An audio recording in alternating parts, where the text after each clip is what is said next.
The cost per click, the CPC, on platforms like Facebook and Google tend to be lower when you're just targeting a specific niche, small segment. So you're not having to compete with the bigger players on the market. Let's say if you are a takeaway with Uber Eats, for example, or Deliveroo, trying to get them to download their app at a much higher level, you're focusing on a specific niche, because I guarantee you that they won't be focusing at postcode level targeting or city level targeting to such a narrow, small area. So if you're a small business and you're relying on local customs, then platforms like Facebook and Google are going to be key, because everybody switches to their mobile phone. Everyone's searching for products or services. Everyone's going on Facebook Marketplace. Everyone's going on platforms like eBay to search for products. And what we can see in terms of trends is there's more online shopping taking place now than there has done in the previous 12-month period, from the 12-month period since the lockdown. So customers are still buying. They're just online to buy. It's just being agile and looking at different platforms that can do it. And if your budgets are limited to just a few £100s, then explore platforms like Facebook and Google, which give you that low entry cost point. And use YouTube. Yes, it is a platform, but YouTube is a channel where you could just type in, if you don't know what you're doing, just type into YouTube and how to set up a Facebook campaign, how to set up a Google campaign. The internet and online is full of information of experts such as ourselves and others in the industry that's providing a lot of information and insights. Okay, we're benefited by the fact that we've been in the industry for nearly 10 years or more for some, but there's still valuable information out there on platforms like Google that come from Google themselves directly. So use that if you're struggling. Well, okay, I can spend my budget on Google, but where do I begin? Then look at some of the free tools we've talked about today. Yeah, and on the topic of YouTube ads as well, it can cost 2-3p for a view, whereas with product-based, search-based ads, it could be anything from around 50p to, the scale is huge. Some industries you have to pay £30-40 per click. So yeah, definitely if someone came to us with a very limited budget, we would be recommending Facebook or YouTube ads, and we would only really do Google if we could be specific. Like you say, we wouldn't spread it far across a nationwide campaign, but we'd really look at local targeting. So there is definitely a lot that can be done with a small budget. Fantastic. I think there's a lot of things we wanted to discuss, and a lot we have talked about, but I know social media was a big discussion that we had. As well as obviously looking at, creating multi-purpose content, which I know something you wanted to discuss, Anush. Yes. The only thing maybe I didn't mention about that multi-purpose content, especially if we're talking about videos, would help a lot, because you can create just one informational, for example, video, and then separate it into short versions of it for ads. So of course, you need to change some things like intro, outro of it to get the other version of your first video. But in any way, it will be much will cost less than, of course, creating it from the zero. But there is actually a really good tip I also wanted to say as the maybe just for the conclusion is, it would be really good to team up with other businesses also when you are doing any kind of marketing activities.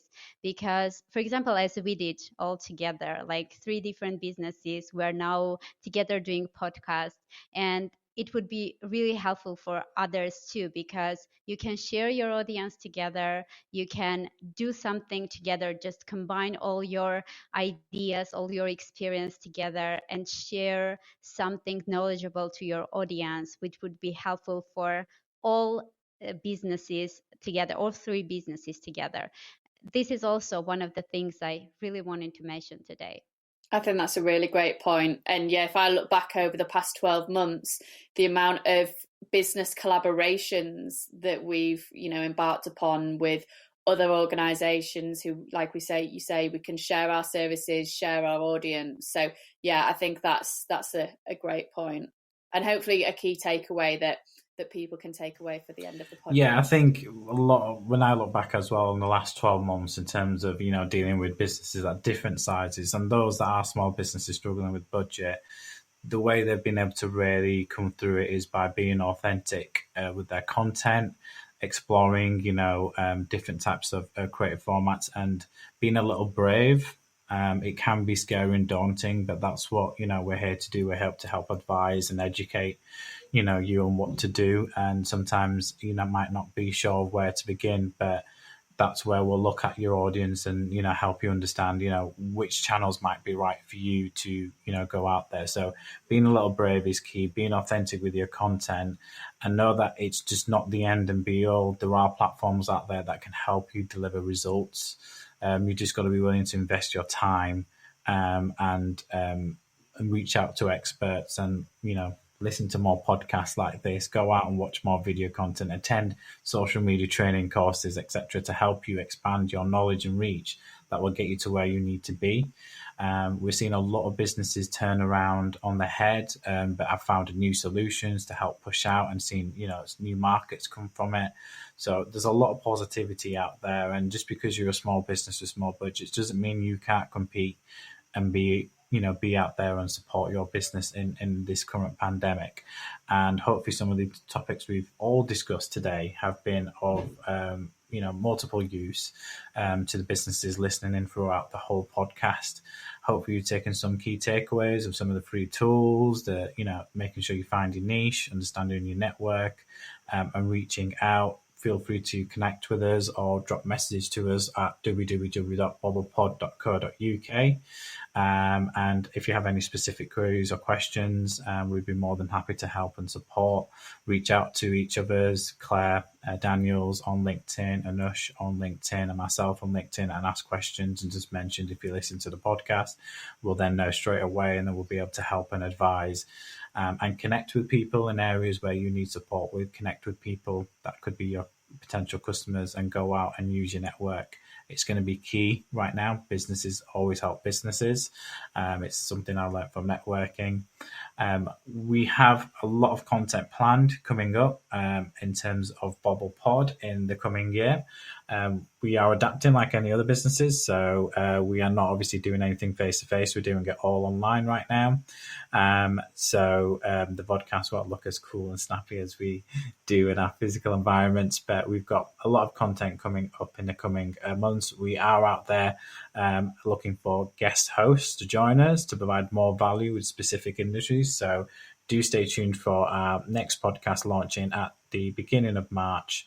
More details which will be available online and through our website.